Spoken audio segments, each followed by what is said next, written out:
Part 1, the real problem. If you struggle with bad memory, slow thinking, and zero interest in anything that doesn't involve your phone, that's a clear sign of brain rot. And yes, the name sounds harsh, but it describes exactly what's happening. Think about your day. You spend hours in front of a computer. When you stop working, you go straight to your phone. And there you find an endless stream of ultra-short videos, sensational content, instant dopamine, nothing that challenges your mind. And even knowing it, you can't stop. Then the symptoms start. Trouble focusing, weak memory, no creativity, constant tiredness, stress and anxiety for no reason. People think this is normal. It's not. This is brain rot, and it's becoming a worldwide problem. Part 2, the reality no one talks about. Studies in recent years revealed something alarming. Excessive consumption of fast, easy content is reducing people's cognitive abilities.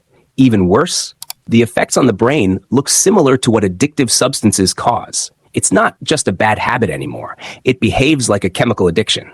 The stimulation is constant, artificial, and impossible for real life to compete with. And the more easy dopamine you consume, the less energy your brain has to study, work, train, create, connect with people, build anything that matters. It's like trying to run a marathon on an empty tank. Part 3, how to break free. You don't need to abandon screens. Nobody lives without them today. But you do need to take back control of your brain. Here's what actually works.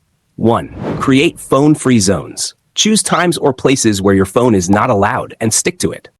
2. Use time limit tools. Most apps have usage control. Activate it. Your brain won't regulate itself. 3. Bring offline activities back. Do things that actually stimulate your brain. Reading, exercise, real conversations, walking, hobbies that require focus. 4. Value human presence. Talk to people around you. Look them in the eye. Nothing replaces that. And don't worry, your phone will still be there when you come back.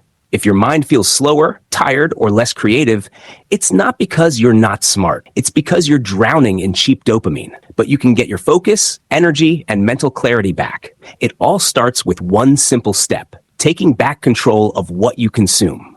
Because your brain is being shaped every single day. The real question is, by you or by the algorithm?